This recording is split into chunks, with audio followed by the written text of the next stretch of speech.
Hi, everyone. I'm Lily. I'm the founder and CEO of Auggie. I'm so excited to be with all of you here today. If you're a new parent or expecting, congratulations. And if you're like me, take a deep breath. This is such a huge transformative time in your life. But let's be real. No matter how much you love your baby or your partner, parenthood is hard. Suddenly your whole world revolves around feeding schedules and sleep training, and your relationship can start to feel like it's on the back burner. Maybe you're arguing more, maybe you feel like you're living parallel lives instead of being a team. Maybe you're wondering why no one warned you about this part of becoming parents. And then there's you. Who even are you now? So many moms feel disconnected from their bodies after birth. Your body has done something really incredible, but it might not feel like yours. Maybe you're dealing with anxiety, depression, the baby blues, or you're just feeling overwhelmed by this massive shift. Anyway, that's why we are here today to have an open, honest conversation about how to keep your relationship strong even when you're exhausted, overwhelmed, and navigating your new identity as a parent. So, I will let our awesome panelists introduce themselves. And Dr. Morgan, why don't we start with you as my background's not going to let me show this, but like as I hold your beautiful new book.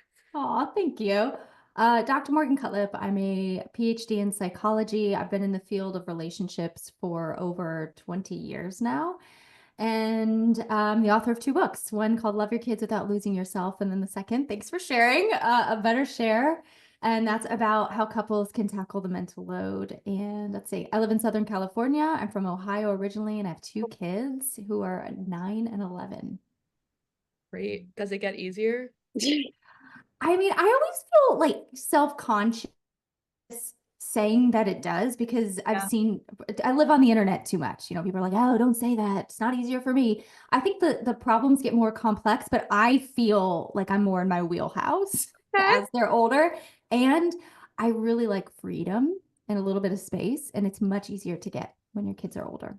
Okay. I'm enjoying it. I'm I enjoying this I time. like that approach. I am excited now for the future. Elizabeth, hi. Hi, thanks for having me. Hi, everyone. Elizabeth Barron. I'm a licensed psychotherapist located here in New York City. You're going to hear fire engines. Bear with me.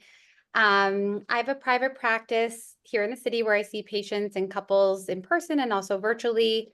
My expertise is really, my expertise is treating perinatal mood and anxiety disorders, but in addition, I really treat women across what's called the perinatal lifespan, which if you know Lily and Augie, you know that perinatal means from the trying to conceive time period, which includes a bunch of challenges in becoming a parent, often with fertility issues, miscarriage, loss, and grief throughout pregnancy and postpartum. I have two little girls, preschool age, and so happy to be here. We're happy to have you. Dr. Sarah, hi. Hi, I'm Dr. Sarah Orrick. I'm a reproductive psychiatrist, so medical doctor that's focused on very similar things as Elizabeth, really how female reproductive hormones impact mental health throughout the life cycle from your first period to your last. I've also dedicated my career to this transition to motherhood, and I'm the co-founder and CEO of a company called Mavita Health, which offers virtual mental health care, including prescribing, individual, group therapy, couples therapy, and we're in network with many insurance plans in California, New York, and New Jersey. I live in Los Angeles, was recently displaced, so from the Palisades to West Hollywood, living it up here with all the 20-year-olds, and I have three kids. I have a little girl, age 1, she just turned 1 actually, and a 3 and a 4-year-old boy. So sweet. Well, I'm so glad you found a home in West Hollywood. I know Yes. it's in Mhm. flux the last time that we were chatting. Um, let's start with the elephant in the room. Parenthood changes everything. It's easy to lose yourself in the role of mom or dad. How can couples navigate this massive identity shift while still prioritizing their relationship? And I think, I'm curious, people on this call, like where you're at in your life stage. If you are comfortable sharing, DM that. I think, like, for me personally, I have a 3.5-year-old. So we went through the like down of losing ourselves, then the up of finding ourselves again. And now for me personally, like I'm pregnant and we'll get to it, Dr. Morgan, but the last line of this of like great sex, like I don't want to be touched. So I guess let's kick it off with you, Dr. Morgan, and how can couples navigate this massive identity shift while still prioritizing their relationship? Oh, the $1 million question, right? So I believe the first thing is we have to normalize that there is a shift after kids.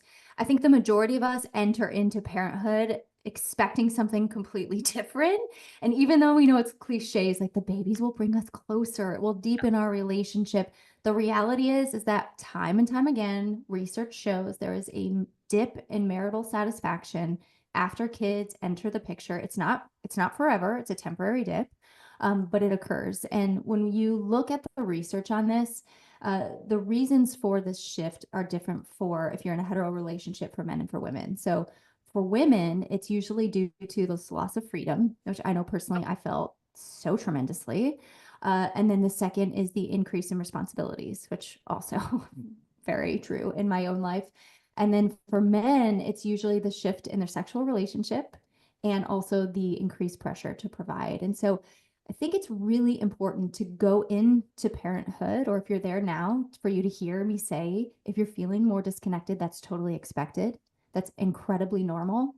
However, your goal through this kind of busy season of your relationship is to not develop any hurts that sort of are lasting permanently and to not lose touch with each other to the point where you don't know how to come back together. And so I think one way of thinking about it is that after kids in our relationships, we sort of operate in this way where we don't feed them until they're starving. So we'll like go to the brink of complete disconnection and then we'll be like, let's do a date. Like we need something. We feed it with a little date. And then we're like, that was amazing. I remember why I like you. I remember why I married you.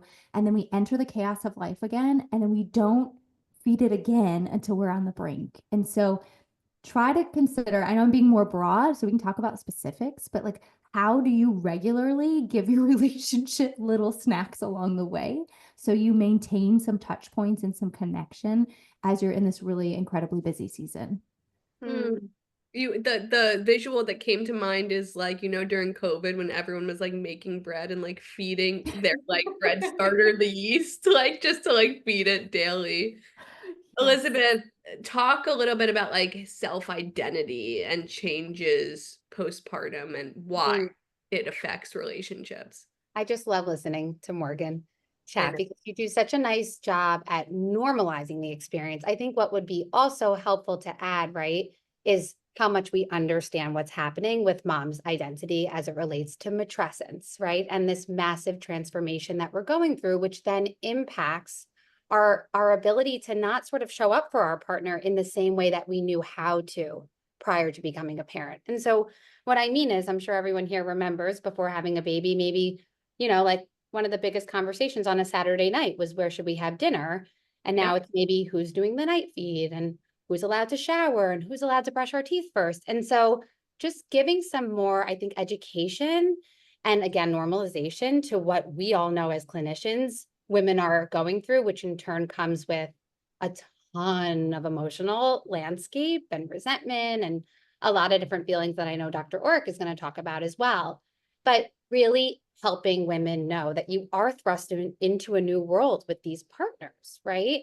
And so keeping track now of feedings and diaper changes and wake windows and our new identity as mother, as daughter-in-law, as friend, as maybe colleague, right? There's so many identities that are now conflated and sort of coexisting with also trying to be a partner, which in turn absolutely impacts our satisfaction and connection with our partners, right? Yeah, definitely resonate with that. And then Dr. Sarah, you throw in the hormones that are real and anxiety and postpartum mood disorders.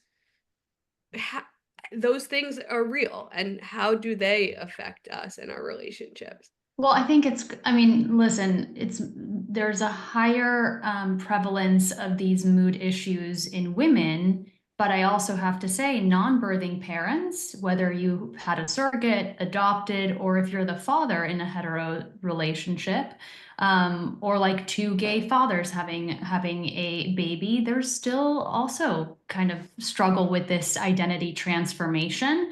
So when two people's whole kind of sense of self is changing, that can be really difficult to find connection. And you often find people sort of coping in different ways. And so I love what Morgan was saying of like, how do you feed this like connection? Because I think that's really important.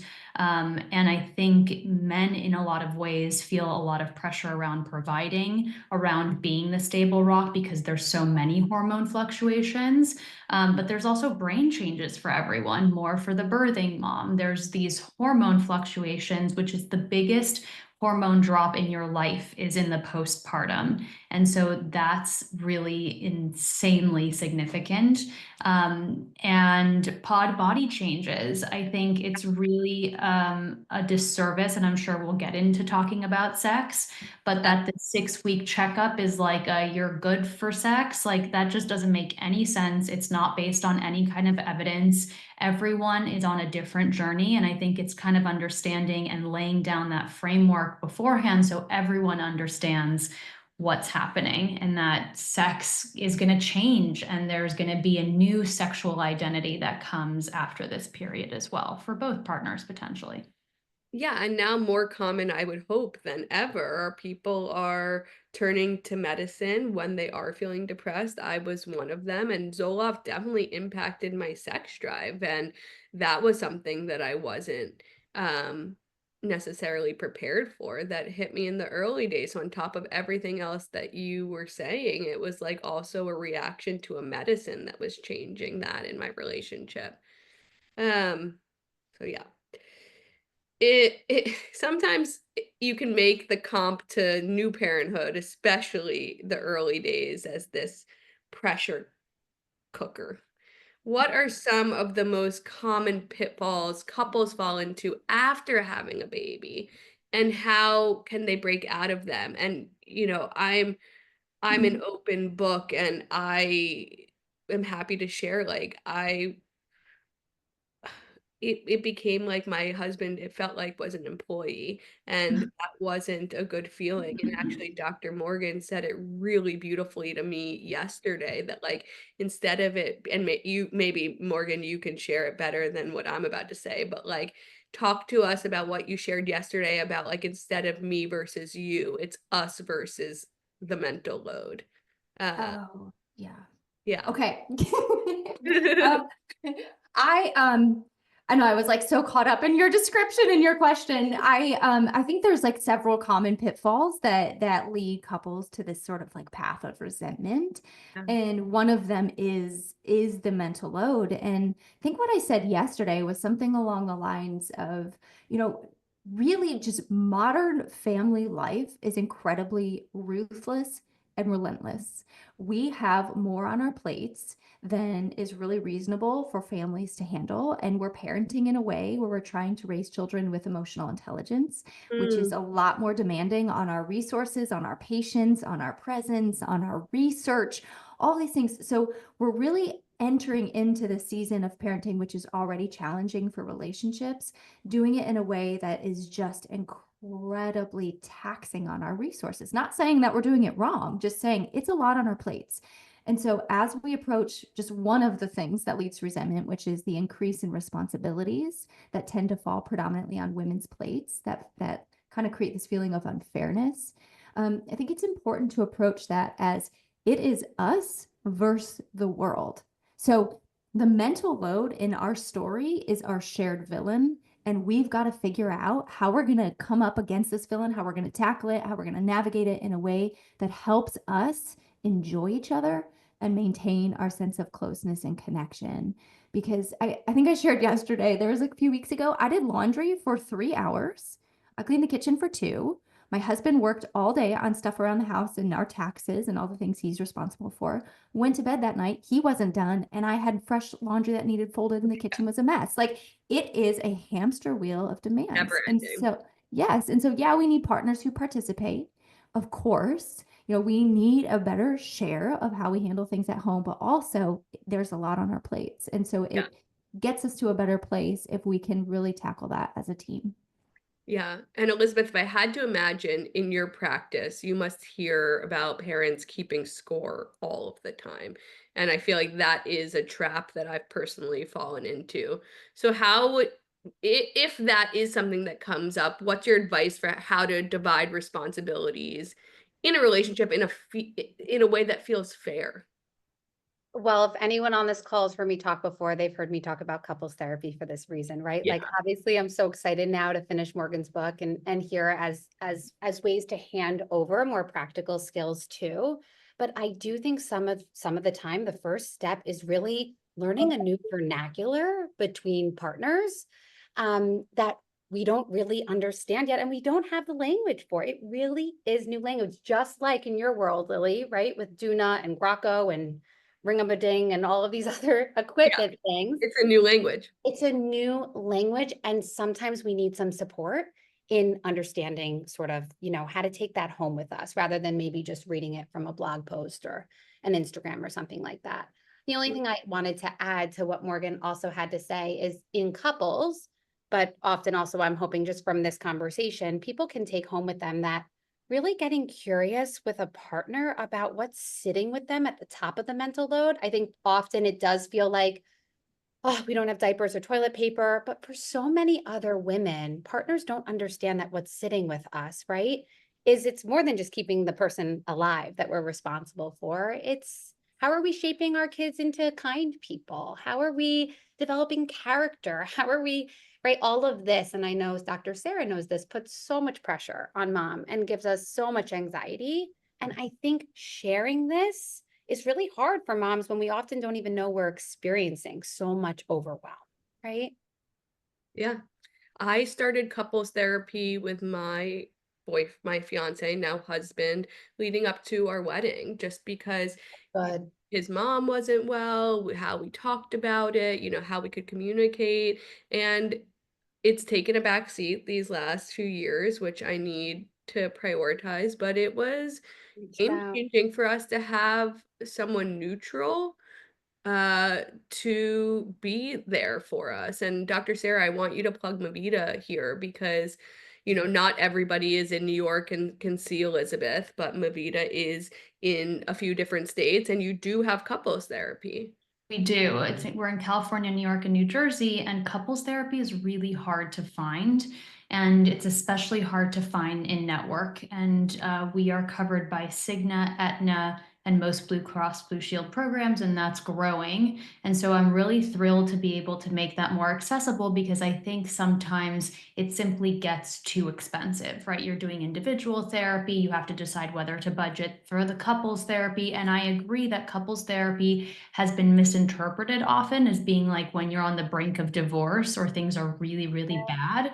And instead, it's a time just like you don't go into therapy only when you're psychiatrically hospitalized or when you have like thoughts of suicide. You go in for a lot of different reasons. And I think it's such a gift to be able to get into a couples treatment and really work on your communication. Remember why you're partners and you're aligned, that you're on the same team, right? Sometimes with the heavy sort of mental load, you get, the keeping score or the stuff that starts to feel like you're not kind of working on the same team. So I really think premarital counseling is fantastic, like you experienced, Lily. I love that. And just this is a huge transition for both of you. You have to learn new language, new skills, and what a great place to kind of strengthen your bond and your communication and really understanding one another. Because I think what people experience a lot in the postpartum with their partner is like we're speaking past each other. You're not getting what my issues are or what's going on. And I think sharing that experience is very important. I also love what Savannah wrote about the struggle to talk about like these very pragmatic things versus connecting. I know I personally experienced that where we're like on our computer scheduling to-do lists.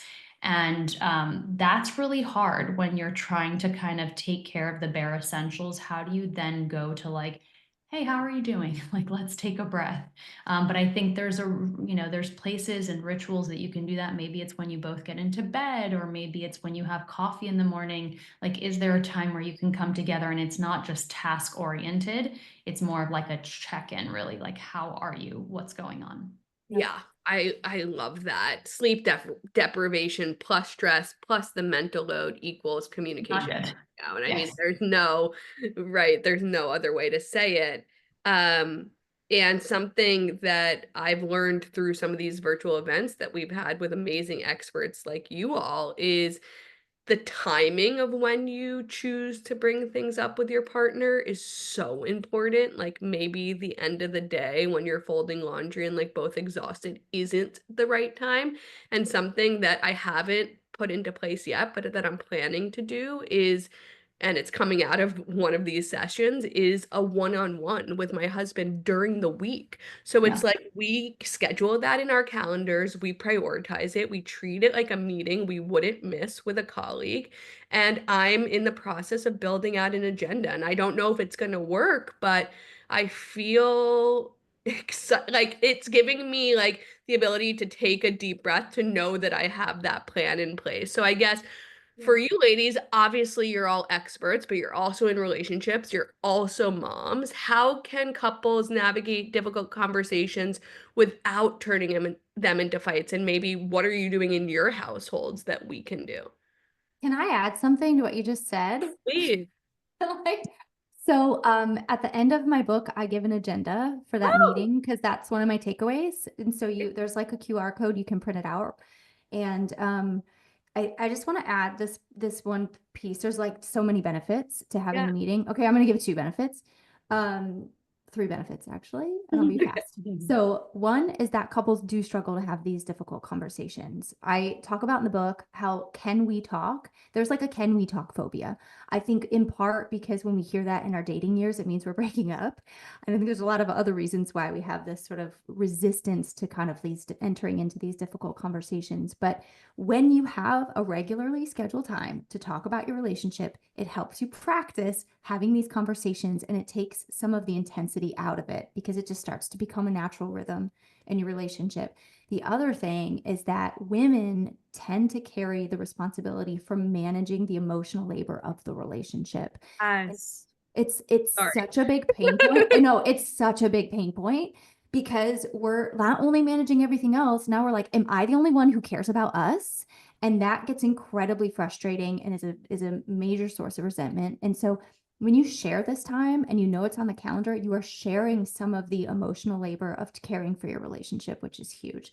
The last thing is that I think a lot of women carry anxiety through the week around like, okay, I have to talk about these things, but if I'm going to bring it up, it's going to dissolve into an argument. And how am I going to do this? And I got to like squeak it out and say it in the right way. And we're like doing all this, like these calculations to try to have this conversation that we really don't want to have, but we need to have. And it gets really draining. So if you have an outlet ready to go, you don't feel that weight throughout the week. You know, you have a forum where you're going to be heard. You're going to discuss this stuff. It's expected. And it just is a game changer for relationships. I love that. And is there a cadence? Sorry, I will stop talking, but is there a cadence that you recommend for these meetings? Like is it weekly? Is it monthly? Ideally, it's weekly because the mental load changes constantly. Yep. And so you want to be able to touch base on that stuff. You also want to get in the routine of it. And it will be awkward and get over yourself. Like that's my feedback is that it's good for you. Everything is kind of awkward at first until it becomes automatic. So you got to get to the place where it becomes almost just like a normal, like you're not even really thinking about it eventually when you practice this for a while. So keep it short too. 30 minutes, 20 minutes, even better. Got it. I love it. I just want to add, because I would say it's like my most beloved skill is family meeting, right? It also helps mom contain some of both the worry and the anxiety about all the things that Morgan's describing are in our minds on our lists. I'm sure Sarah sees this in her practice too, right? Like our moms have 200 tabs open in their brains often at all times. And so this idea that I think it's really important for a relationship, one's in the workplace, maybe one's at home, and there might be text messages like, wait, it's your mom's birthday, who's sending the flowers, and we don't have toilet paper, and what are we doing for dinner? I really like to see couples spend time together once a week, thinking through, of course, we're not robots and there's a lot to deal with in between, but really helping us plan better and differently, right? In this season of life, when it is high needs, high demand, right? At all times and all hands on deck. And so for a lot of my patients that I treat, I felt like for a long time, Sunday nights really helped, just for people that are looking for really, concrete strategy. Sundays were really helpful to think ahead for the week. Who's out? When do we need more childcare? Sort of what's our plan for the week? What do I need to know? Whose birthday is coming up? What gift needs to be wrapped? Oh, wait, we don't have toilet paper.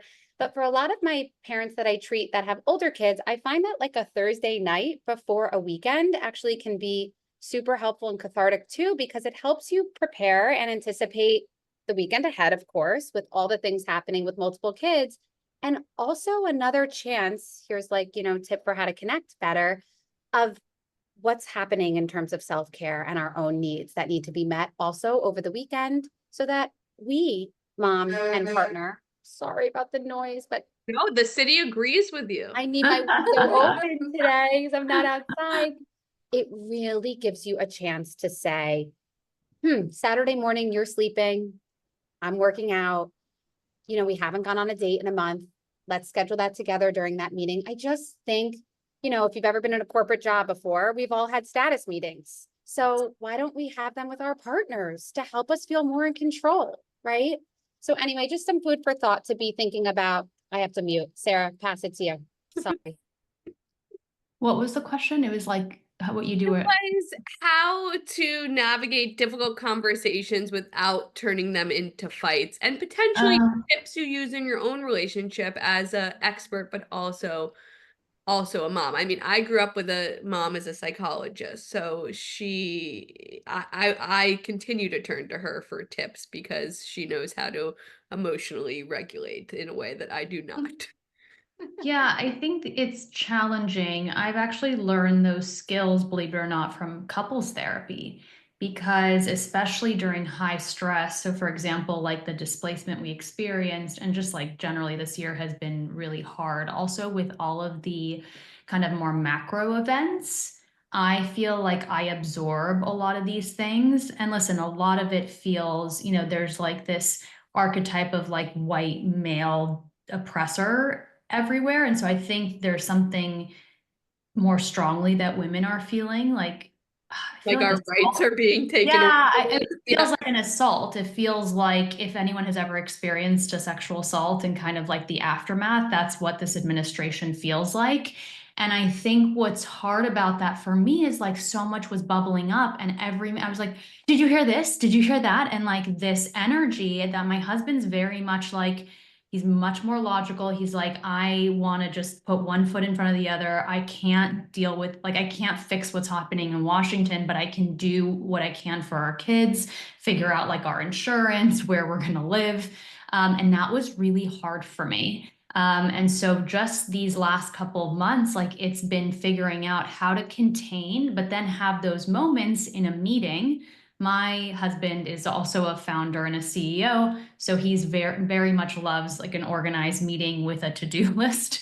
That's hard when it's like emotional, but I think also having just like a designated space for those like spillovers of like, I'm experiencing all this, has also helped him, because he wasn't prepared for it when we were just like in the middle of the day, having lunch, and he'd be like, that's a lot, and he'd be dismissive, frankly. And I think he recognized, I don't want to dismiss you, but I'm not ready for that level of kind of affect in the middle of the day when I'm not prepared. And so some people are, some people aren't, but I think it's helped me figure out, it's not that he's totally dismissive of me, it's that it's like the wrong context to kind of dump all of this. And I think when we're stretched thin and overwhelmed, that's easy to do and misinterpret our partner's kind of motivations. When at Mavita, like what is the most common time for couples there? Because you said like it's hard to find couples therapy, and you said it's hard for something else for couples therapy. And what I thought you were going to say was it's also hard to find the time for couples therapy. It So is. It Yeah. is, but we have a bring your own baby policy. So as long as your baby's not verbal, you can come to the session, and it's actually really interesting to see the dynamic between how mom and dad, we have mostly heterosexual couples, of like how mom and dad are. Is mom always the one soothing the baby? Is the baby ever going to dad? Like, we can actually infer a lot and use that as a way to reflect, gee, she's had to like feed the baby, tend to the baby all by herself this whole session. Sometimes it's the opposite, actually, which is also very interesting. And we gleaned something. Like, there was a couple where there's a lot of complaints that dad wasn't doing enough. And one of our therapists saw the session, and the baby was always with the dad Yeah. and So being it's tended to by the father. So it was able to like reflect, well, that's, but what's happening here? How come this looks different today? What's that about? So we see a lot of people in the postpartum, because I just think our culture in general kind of waits till last minute, till things aren't so great. I would love to see it earlier on. We actually do see patients and members that are trying to conceive, and actually that's a time where a lot comes up. If you're using assisted reproductive technologies, there's issues around sex, right?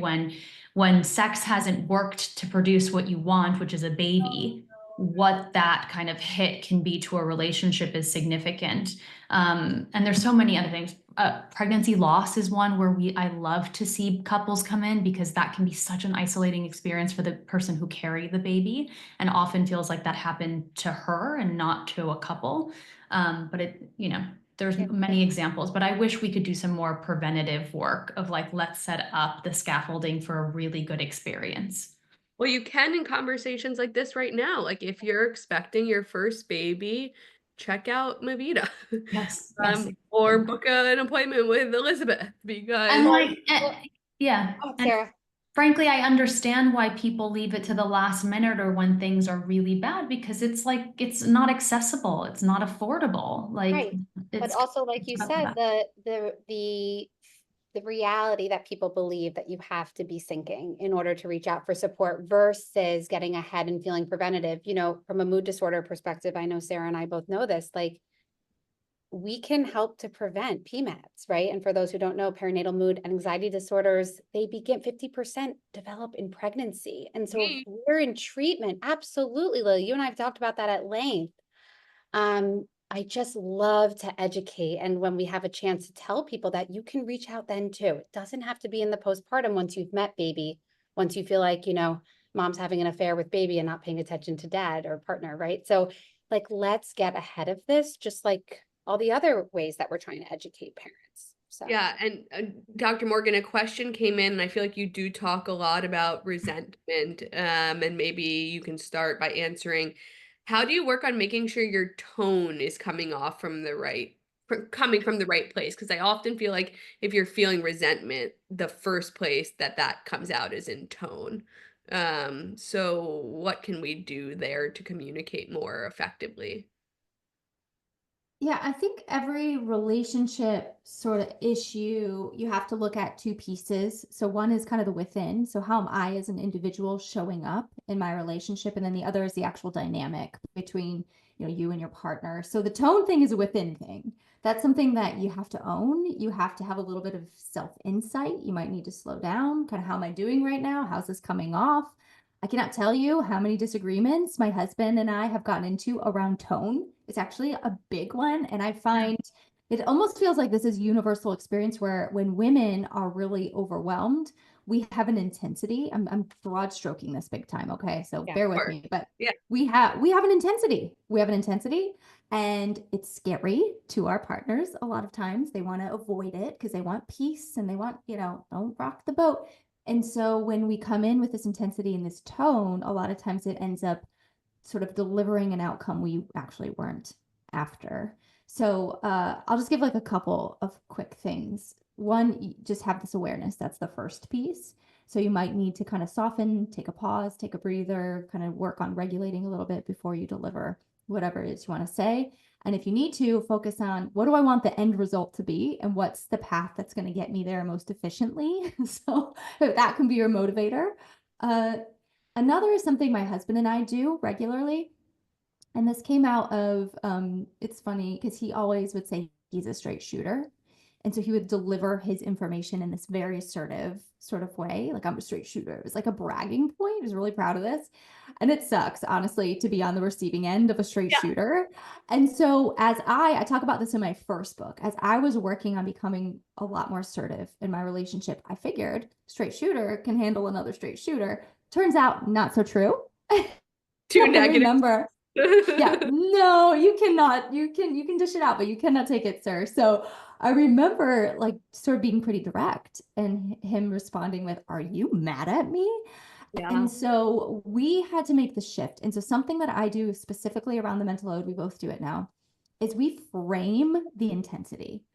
So let's say it's a Saturday morning, we're running around the house with extracurriculars, and I have this laundry list of stuff I need to communicate. I want to be direct. Don't want to waste my energy explaining things. I want to be a straight shooter. So I'll say to my husband, I'm in go mode. I need to download. Are you ready? And he'll like kind of like, you almost see like a postural change. He'll be like, go. And so I'm like, boom, boom, boom, boom, boom, boom, boom, boom, boom. I was like, got it. Any questions? He's like, good to go. And then we click out, and it actually has saved us so many I arguments love because that. the expectation is very, very clear in those moments. I'm coming in hot. Get ready. Morgan, what about when he says no? No. He's never Lady. I know, said no. He's never said no. Oh my He's God. never Brian. because the worry is on his end, I believe, that I'm upset with him or I'm unhappy or dissatisfied with how he's right. showing up. So when I just tell him I'm in go mode and I need to download to you, he Yeah. knows it's nothing, it's not personal. This is a Yeah. logistical You just conversation. have to offload. I The love problem that. the problem is when we don't do that, that's when he, and Yeah. I don't like it either. I mean, it goes both ways. I think this is interesting because there's also like cultural differences that come up amongst couples. So I'm Latin American and we tend to be histrionic. We tend to kind of talk with our hands and be on. My husband is not. He is from New York and also a straight shooter. But I think it's been challenging to be like, I'm not yelling, like this is just how I talk, or like I have a lot of emotion around it. And so I do think that there's also like let me kind of let you understand or take you into what's happening. And I think, if you come from, an Italian American family, like these things are common. And when you're with someone who isn't, like also just explaining a little bit of that is important. But I think some of the communications issues have been also, for me, cultural in some ways. Agree Yeah. with that.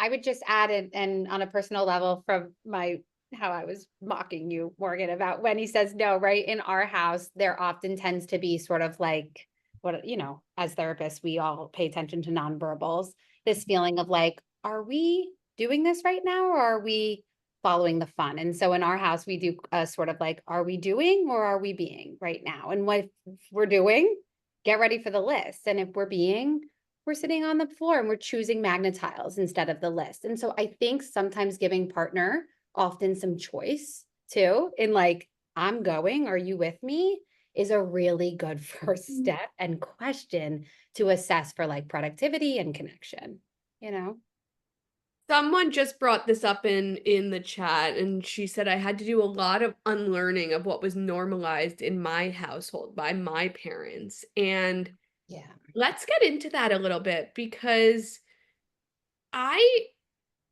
it's interesting because I never worked for a big corporation. I started my first business at 22, and then I started Auggie after that one. And oftentimes I'm like, I don't really know what great looks like, right? Like I've never been at the Uber of the world to now lead this tech company into a unicorn. And similarly, I grew up in a broken household. My mom was a hardworking psychologist, but like I never saw what great looked like. And same thing with my partner who comes from a divorced family he has an amazing stepfather, but whose biological dad like cheated on his mom while pregnant. And so how do you set yourself up for a successful relationship when you don't know what great looks like? I know the answer at work, but I don't know the answer at home. Well, I love that you said Uber. Like, I don't know, like, I don't like, I'm not sure about that model. And even if you are in, and this is like, I actually from a pretty broken home. My parents were never married. My mom remarried many times. And my husband is from like the perfect family that lived in the same house and lived in Scarsdale and all of that. And I can say like there's a lot of dysfunction in married couples. There was like a lot of silence. It was like my parents never fight. And it's like they don't. Like I think your dad wanted to leave your mom at some point. Like they thought, or they were so passive that they didn't communicate, and in turn, like there's an issue with my husband and like communicating sometimes on like really difficult internal world kind of stuff, not like the task. So it's really interesting of like even the model that you would assume is not broken can sometimes not be totally perfect. And I think it's for you and your partner to kind of want something better, want a difference. And I don't think and I think Uber was a perfect example because it's like yes, it's a successful company, but so much internal dysfunction that like I don't know if you want to follow that model. Yeah.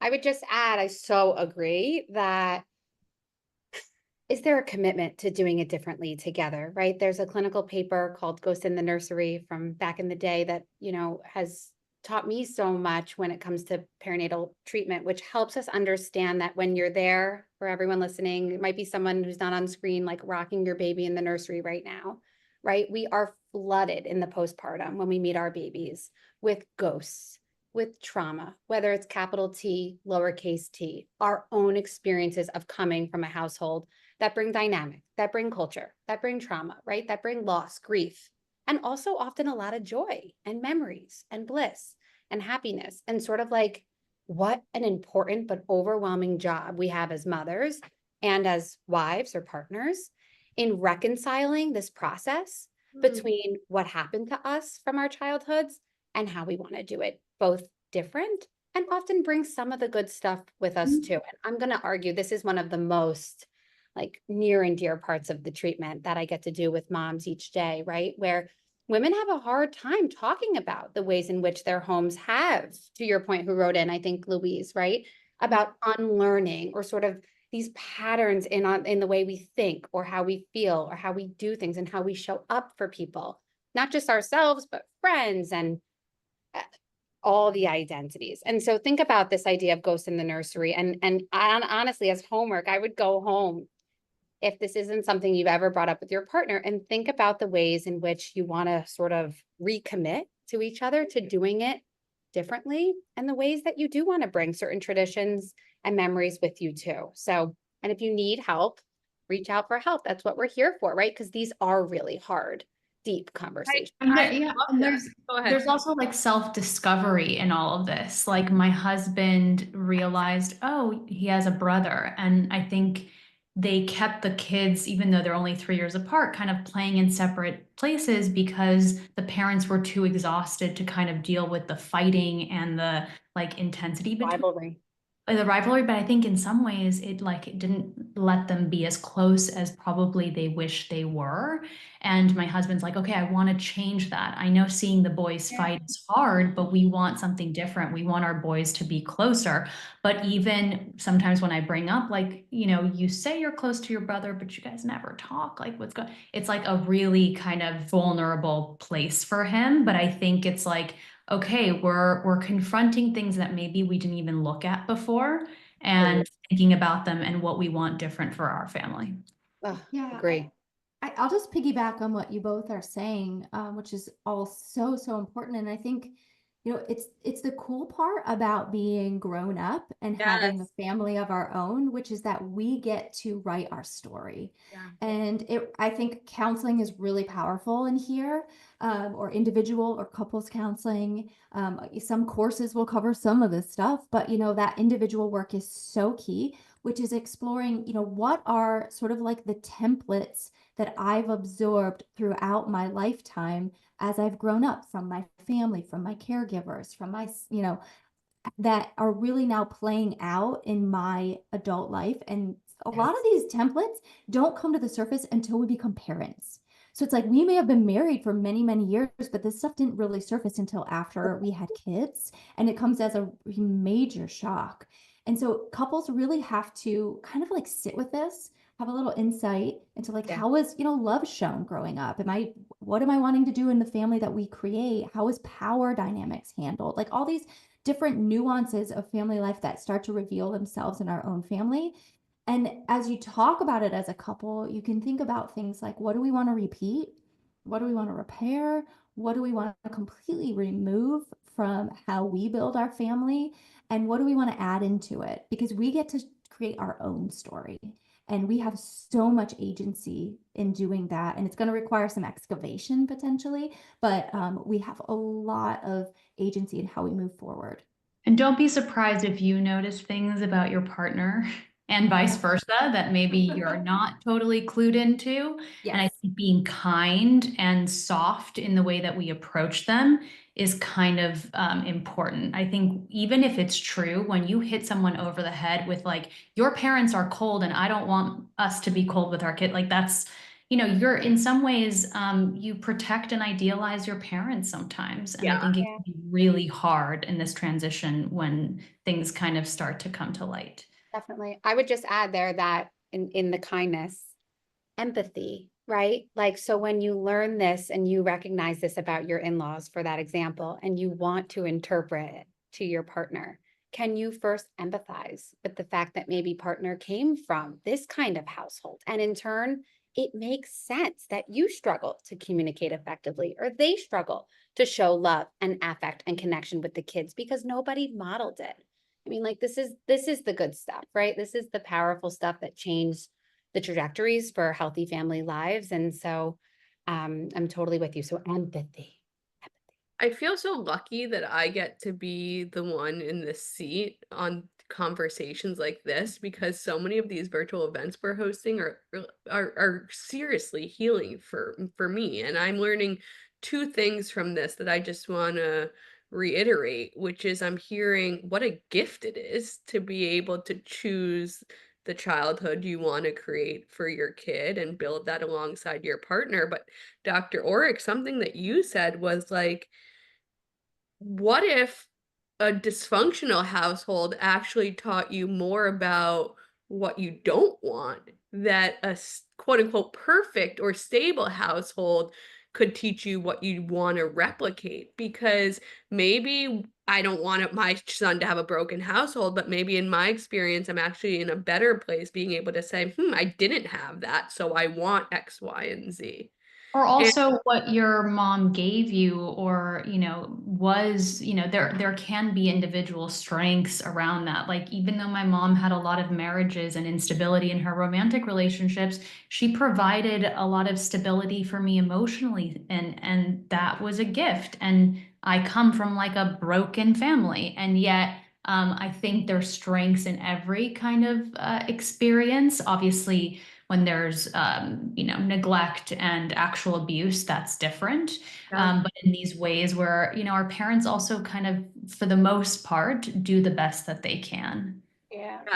To your point on like the trauma someone did write in, it would be really amazing to do specifically people have experienced trauma, an event focused on that, like navigating a relationship with a partner and then the child relationship. So we definitely will look into that. Okay, let's talk about it. Sex. With the last few minutes here. This is a whole hour long thing. Oh yeah, we'll do that too. We'll do that too. I guess like I'm like, who wants to lie at the 6th week? Like it's Yeah, not. I did. It's of course everyone lies. Everyone lies, of course. I wasn't cleared, sorry. So that's It's like like all that, I even have. that we have to do, it's just, I think there isn't enough discussed beforehand around these issues. And I think generally there isn't enough discussed about women's sexual pleasure even very early on in sexual experiences that then spills over into this period in an even more extreme way, because maybe before, and I'm talking about mostly very like cisgender hetero relationships, where there was like a, okay, I can do this, I'm willing, like I'm gonna set aside my sexual desire and pleasure for yours. And then you're like, actually, like my body is freaking out, I'm not gonna do this. So I actually think these problems start very early on in sexual education and sexual pleasure. And that idea, even like I'm thinking about like college, and hopefully it's changed, but like the hookup culture, how much that's like kind of weighed on the side of what men want and not what women want, right? Women would benefit from a longer term partner who can understand their sort of sexual needs. I mean, 20-year-old boys certainly are not experienced in how to climax, how to help a woman climax. And so like how lopsided that is. And in some ways, this like 6 weeks to be ready, like your partner didn't go through what you did physically. And that expectation is so like the power imbalance is really off.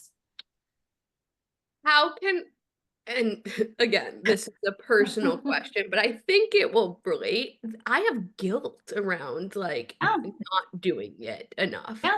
How do I get rid of that? I know that, and that's like, it starts when we're young, unfortunately.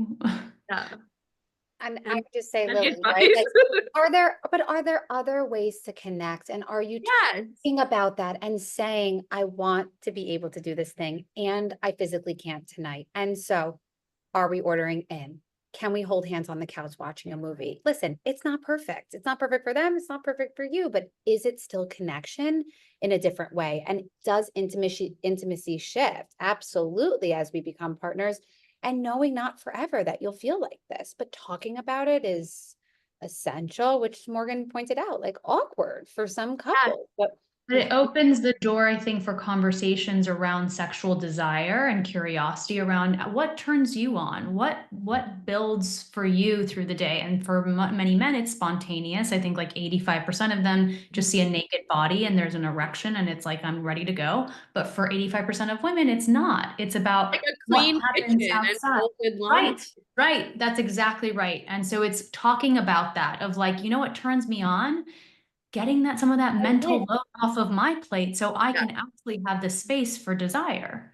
Ooh, I love that. Yeah, Yeah. you're like that. You're speaking my language. Talk about that in the book, just about how our sexual desire relates to the mental load. And I remember reading this book that said for a woman to be turned on, her brain has to be turned off. And so, there's multiple ways that the mental load impacts our desire. And I think especially after we introduce kids into the mix, it becomes very muddied. Like, I don't know what's going on with my desire. Is this hormones? Is this relationship? Is this exhaustion? But in terms of the mental load, it's usually a full head, makes it hard, like Dr. Sarah said, to access desire. The other is when sex is vulnerable. If you don't feel like you can come to your partner and have a conversation without them getting defensive, dismissing you, or doing hardship Olympics, I'm sorry, you don't want to get into bed with them. That does not feel safe. And so that's an important piece. The other is that if you are constantly chasing your partner to participate more in home and family life and manage the sort of emotional labor of your relationship, you're going to feel like their mother. And that is not a sexy dynamic. And so these become very just like tricky things to parse out when it comes to our sex life after kids. Like, what is actually going on here? And to what Elizabeth said, we got to talk about it. Yeah. It's like we get naked, but you can't talk about sex. Like, Yeah. let's go. Like, what turns you on? What turns you off? And for a lot of women, not all, sex really starts outside of the bedroom. Yeah. And we need to expand turn-ons and turn-offs to be beyond those four walls. Like you're saying, like a clean kitchen. For me, I'm like, smells do it for me. And forever I was like, dude, can you buy some cologne? Like, what is your deal? It's like, you're missing an easy one here, Light or a candle. yeah, or like saying, you know what? Take a minute at the kids. Like, consider me turned on. Like, Yeah, that is we have to expand how we talk about this stuff, and we Yeah. have to get comfortable having these Yeah. conversations. As well as like the body stuff. Oh, the whole Like nother a thing. whole other, The right? whole Like thing. your I'm gonna body say, was yeah. changed, right? Can the next one be, right, the body image stuff, but also, yeah, what does it mean to be touched out and how does that impact? Yes. our desire to be intimate. I mean, these are, again, all the themes that are connected. Yeah. Someone it said feels like unload the dishwasher without me asking. I love that. yes. True. Yeah. But then also don't look for payment. Like, don't do it Yes. and be like, what's, are we having sex That's not now? hot. No. But I mean, the reality is, after kids, sometimes when these things aren't managed well, sex feels like another item on our to-do list. Well, it And sounds like we have a whole series of events to come. So I'm excited to unpack all of this. Dr. Morgan, Elizabeth, Dr. Oric, you continue to be such incredible voices in my life, and I know that you definitely have an impact on the Auggie community. So thank you so much for being here, and look out for a message in your Auggie DMs about how you can get in touch with these ladies. And yeah, stay tuned for more virtual events.